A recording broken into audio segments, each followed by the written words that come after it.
지금 미국이 전쟁을 준비하고 있는 것 같습니다. 트럼프가 왜 굳이 기업들 배당을 못 주게 하고 기관들이 집을 매입하는 것을 막을까요? 단순히 서민을 위해서일까요? 고용이 줄었을 때도 실업률이 늘어나지 않는 이유 알고 계신가요? 그리고 더 정확히 실업률을 알 수 있는 지표 하나를 알려드리겠습니다. 테슬라는 모든 투자자들이 안 좋은 패턴을 보고 있습니다. 왜 그런지 여러분들도 알고 계셔야겠죠. 그리고 안 좋은 패턴도 좋아질 수 있는 방법이 있거든요. 그 부분을 알려드리도록 하겠습니다. 다음 주 보셔야 하는 종목들과 증시 추세, 여러분이 피하셔야 하는 주식 설명, 쉽게 주식을 해야 하는데 단순하게 주식을 하게 되거든요. 내가 모르니까 그것이 맞나 보다 하고 보고 계시는 분들이 많으실 겁니다. 필요 없는 공부는 피하고 여러분이 쉽게 주식하실 수 있도록 노력하겠습니다. 주식은 맞고 틀리고는 없습니다. 하지만 틀린 건 있습니다. 틀린 건 같이 피하면서 가자고요. 그래야 빨리 주식으로 돈을 벌 수 있으니까요. 제 아들은 11살입니다. 1살부터 투자를 해서 집장만과 대학교까지 학비는 다 벌어 놓았습니다. 올바른 주식 공부, 경로로 들어오신다면 여러분도 하실 수 있습니다. 지금 미국이 전쟁을 준비하고 있는 것 같습니다. 미국이 베네수엘라 대통령을 체포를 했죠. 그러면서 미국이 베네수엘라의 석유를 통제, 컨트롤하겠다고 했습니다. 그리고 쉐브론, 엑손모빌 같은 자국의 석유 대기업을 투입해서 석유 생산도 늘릴 예정이라고 합니다. 어디에서는 유가가 오를 거라서 원유 회사에게 호재가 될 거라고 이야기하는 곳도 있던데요. 정확히는 원유 회사에게 이득이 되는 건 베네수엘라의 원유는 굉장히 저급의 원유입니다. 그래서 정유시설이 필요합니다. 과거에는 미국에 많은 기업들이 들어가서 돈을 받고 생산과 정유를 해줬는데 국유화를 하면서 다 나가라고 하고 현재 쉐브론만 남아있는 상황입니다. 이제 다른 기업들이 들어가게 되면 새로 투입되는 기업의 새로운 사업이 시작될 수 있는 겁니다. 그럼 기업의 매출에도 도움이 되겠죠. 생산과 정유를 해주는 대가로 돈을 받아야 할 테니까요. 정유회사들에게는 호재일 수도 있습니다만 유가 가격은 하락할 수밖에 없습니다. 그리고 트럼프가 베네수엘라 다음에 국가들을 이야기를 했죠. 국가 간에 문제가 생겨서 무력으로 가게 되면 유가가 오르게 됩니다. 트럼프의 모든 정책은 인플레이션이 상승할 수밖에 없는 정책들 뿐입니다. 유가가 오르면 인플레이션의 과속화가 일어날 수 있죠.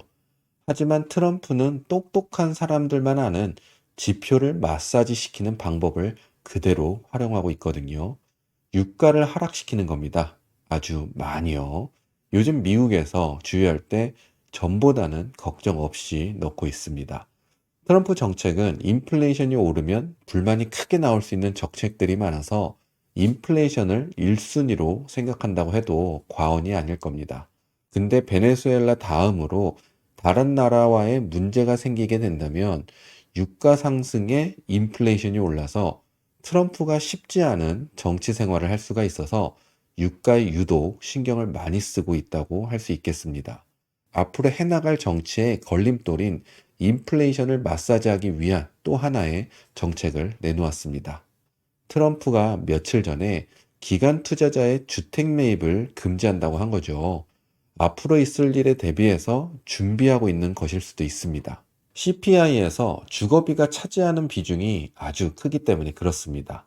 근데 기관 투자자들이 주택을 매입해서 집값 상승을 만들고 있기 때문에 이것을 잡아서 주거비를 낮추겠다는 겁니다.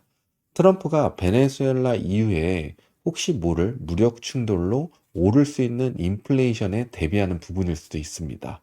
다음은 국방비입니다. 트럼프는 국방에 신경을 원래 많이 썼던 대통령입니다. 미국의 많은 경찰, 군인들은 트럼프의 정책을 모두 지지하는 것은 아니지만 월급, 돈 관련해서는 대부분이 트럼프를 지지한다고 할 정도이기도 합니다. 이번에 국방비를 늘린다고 합니다.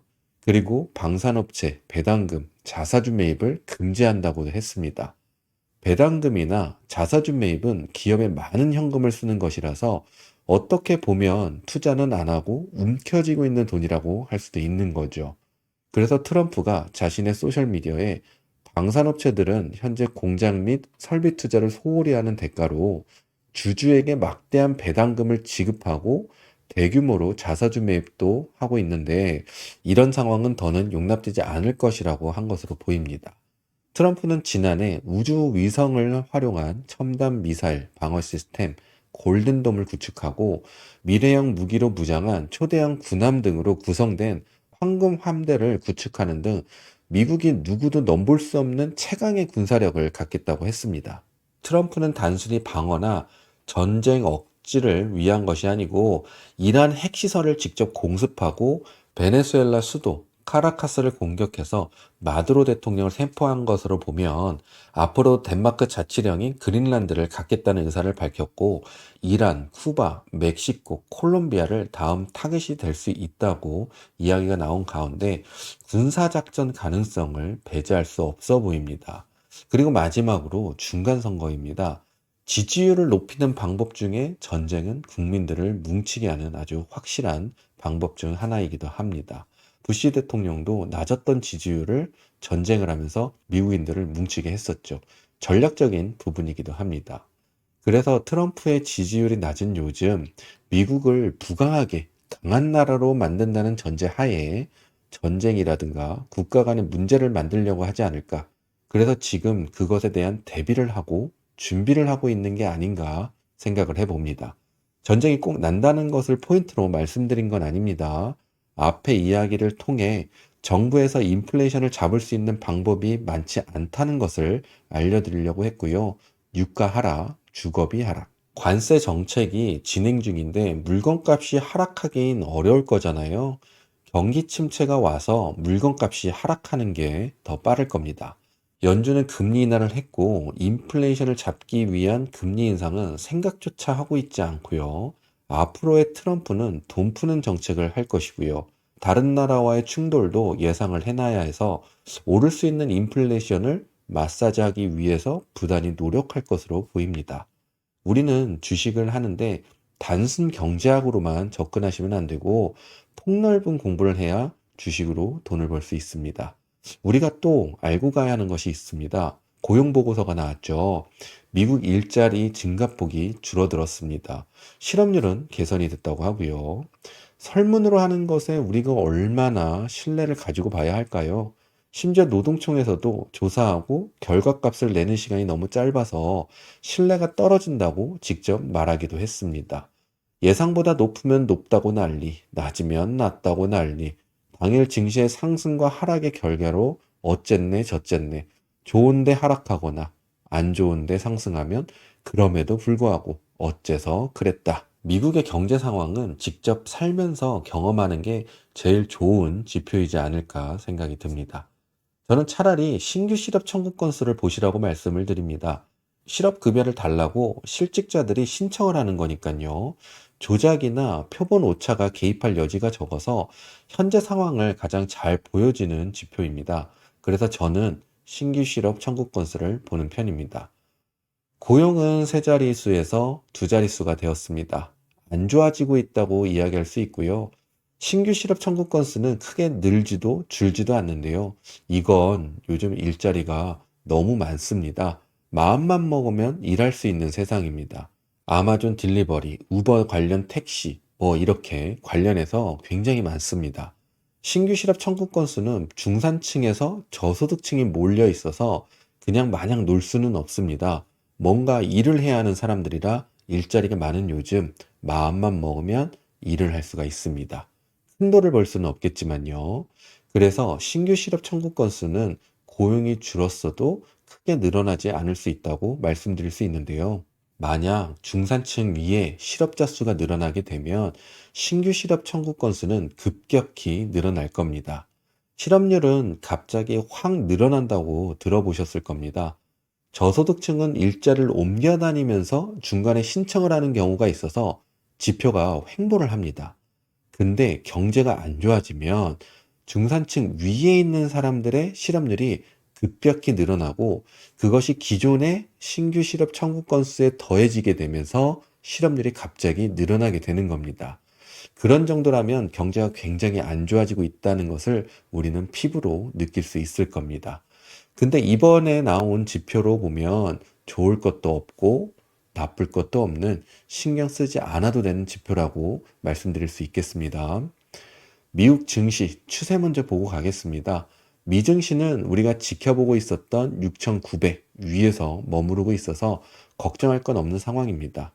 그리고 유동성 공급이 아주 적은 완전 빈깡통 상승으로 느껴졌던 장이 살짝 아래서 물이 차오르려고 찰랑거리는 느낌이 느껴지기도 합니다.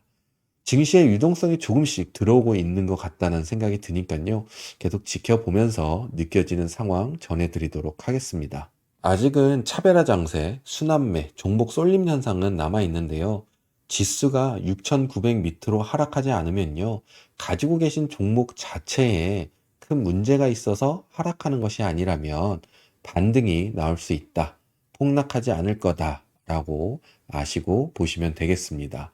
이게 지수를 보는 아주 기본적인 틀입니다. 또 기업의 문제가 없이 하락한다면 지금 증시의 현상 때문에 그런 것으로 이해하시고 크게 걱정만 하실 필요는 없겠습니다. 테슬라 51선은 위에 있을 때 자동 저항 구간이 됩니다. 한 번에 주가가 위로 올라서지 못한 것에는 걱정할 필요는 없겠고요. 대신 지금 패턴이 너무 안 좋습니다. 지난 영상에서 말씀드린 것처럼 양쪽에 빈 공간이 있고 위에 붕 떠 있다고 해서 아일랜드 패턴이라고 하는데 안 좋다 하는 패턴들 중에서는 제일 안 좋은 패턴입니다. 하락이 진행되면 생각보다 많이 하락할 수 있는 패턴이거든요. 지금은 430 구간 지지가 보이는데요. 지금은 단순히 지지하는 것만으로는 부족합니다. 이 안 좋은 패턴을 지워버리는 상승이 나와줘야 합니다. 지우지 못하면 패턴이 계속 유효하기 때문에 단기적으로 추세가 변해서 하락이 진행될 수 있기 때문에 그렇습니다. 470 위에 주가가 올라와야 그나마 안심할 수 있다는 거 알아두시고 주가를 의미 있게 보시기 바라겠습니다. 브로드컴 말씀드린 330짜리 잘 지켜주고 있습니다. 이렇게 자주 오게 되면 보통 바닥을 다지는 거라고만 생각을 하시는데 바닥을 다지는지 아닌지는 증시 분위기로 결정이 되는 겁니다. 근데 이렇게 여러 번 오게 되면 지지가 약해진다고 해서 하락을 보는 투자자들도 나오게 됩니다. 계속 330 부근 잘 지켜보시면 단기적으로 355, 360까지 볼 수 있겠습니다. 로켓랩 50, 55에 매수 알려드렸고 매수하신 분들은 상승을 즐기시고 급하게 쫓아가지 말라는 말씀을 드렸는데요. 쫓아가지 말라는 말은 지수 추세가 6,900 위에 있기 때문에 하락할 거라는 이야기를 한 것이 아니고 흐름 보시라는 말씀을 드리고 싶었습니다. 그리고 영상을 만들 때 그 상황에 맞춰서 영상을 만들다 보니 제가 봐도 아쉬운 부분이 있습니다.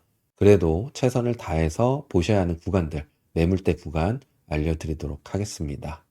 AST 스페이스 모바일 102, 103 부근 사상 최고가는 자동 저항이 됩니다. 자연스러운 눌림 현상이고요. 넘어가게 되면 115, 120 구간까지 열릴 수 있겠습니다. MSTR 저점 시그널이 나오면 반등은 나옵니다. 하지만 반등이 얼마나 클지는 진행 상황을 봐야 하는 부분인데요. 저점 시그널이 났을 때는 추가 하락이 있으면 절대 안 됩니다. 143, 140 구간 아래로 하락하지 않는 것이 좋겠습니다.